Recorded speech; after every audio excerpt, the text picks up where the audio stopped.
Hi and welcome to the vlog. I'm Rob, this is ParentXP. Today we're going to do another kind of geeky build, very short one, using some recycled materials, some new stuff, and yeah, it's a completely different type of switch.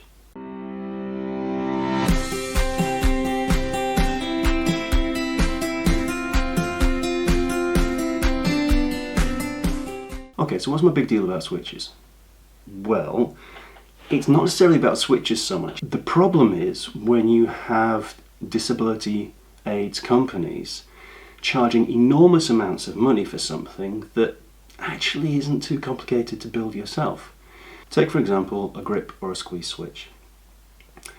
They look like this picture that's about there. These switches are used by people who have limited arm movement but can control the grip on their hands, and therefore you can use them for cause and effect stuff, get them learning about that, helping put into computers, whatever. The problem is the price, and that price is, yeah, exactly. So I started thinking, well, how would I do that? I came up with an idea. I needed something that was a switch that was triggered by air pressure and a sort of a squeezy bottle. That's when I had my first problems. Searching for squeezy bottles on Amazon or eBay, you end up with some of those things that you use to put tomato sauce on your chips. Not really what I wanted, and they're also a bit too big. I eventually came up with this. A small bottle that's designed to take shampoo or shower gel with you when you go on holiday. So I've got a little flip top. There you go, squeeze, squeeze, squeeze. Right, this I thought would be a good starting point. Then I had a problem. I needed a switch that reacts to air pressure, and I had no idea what I was looking for. I'm online looking for a particular thing that I don't have the name for. It's not an easy task. So I found something. The name for these is a normally open diaphragm switch, if you want to find your own. So I went ahead and got one, and this was the first one that I got.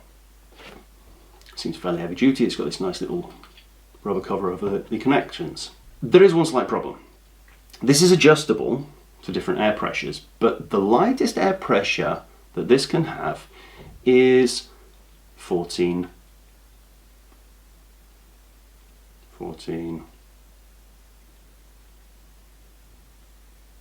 Can't remember. To demonstrate how badly this works, I'm going to show you this bit at the bottom here.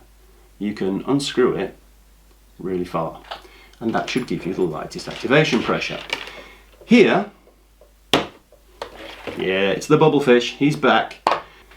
What I'm going to do is I'm going to plug the 3.5mm wire into the socket. I've already got these crocodile clips on this one. And then what I'm going to do is I'm going to put them on the two connectors and give it a good hard blow. Ready?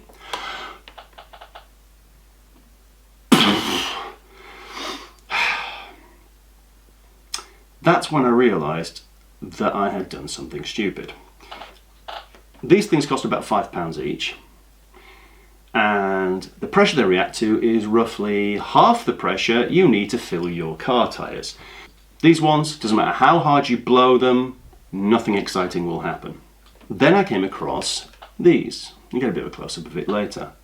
This is a normally open diaphragm switch that's designed for things like aquarium pumps, that sort of thing. It's very, very light, much lighter pressure. So this thing on the bottom, you unscrew it, and inside is a teensy tiny little spring. It's that big. Now, when this is screwed into that, it pushes a spring down, and it makes it harder to get the pressure in there that you need to activate it. So you can sort of tune it a little bit. What I'm going to do is I'm going to take the spring out completely. I am going to do it back up again. So now what we should have is something that is very easy to activate. So if you want to, you can have this for either blow or suck. Now, That's me sucking it, that's me blowing it. Things can happen when you suck or blow, either way around, and exciting things too. Suck, blow. You have to decide which one you prefer. So for this project, all we really need to make it go is a blow. Now, it can be quite a hard job to do all that blowing to make something happen, but I think you'll find the results are worth it. Oh, wait. I'm just getting word that we need to go over to our legal team. At the time of recording, Rob was unaware of any double meanings of the words blow, suck, and job. Therefore, any double entendres that occur have happened in the mind of the viewer. Thank you. First thing I did was I cut off the suck connection because it just gets in the way. All we want is the blow connection, which is this one on the outside there. The next thing that I did was I took the top to the bottle and I just cut that off. I used a Stanley knife, it was dead easy. This hole here is a bit too small for that pipe. Even if you ram it in hard, it's not going to work. So what I had to do is I had to gently work on this hole to make it slightly larger, and then it just pops right in. That's it, I'm out. Now I'm going to cut something that I've never done before, which is trying to do some soldering with my arms like this around the camera, so that you can see close up what I'm actually doing.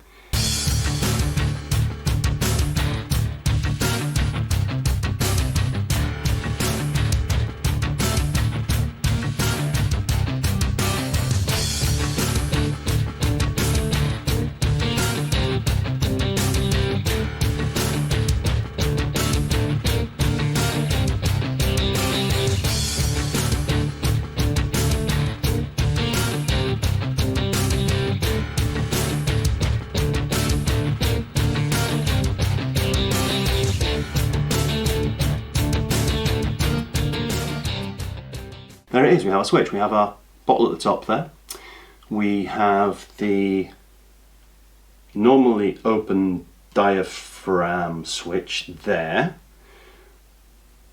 Soldered wires, socket. Friendly little bubble machine. And I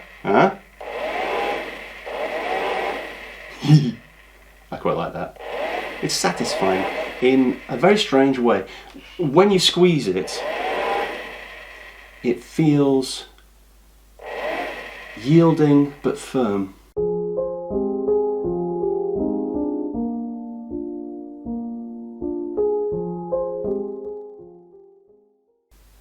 Right, so shall we see how the costs stack up?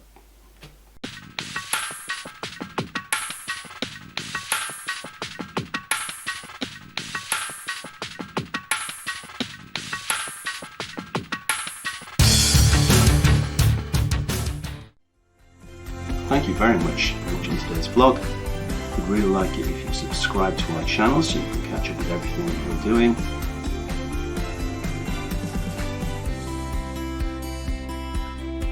And here's a link to our latest video.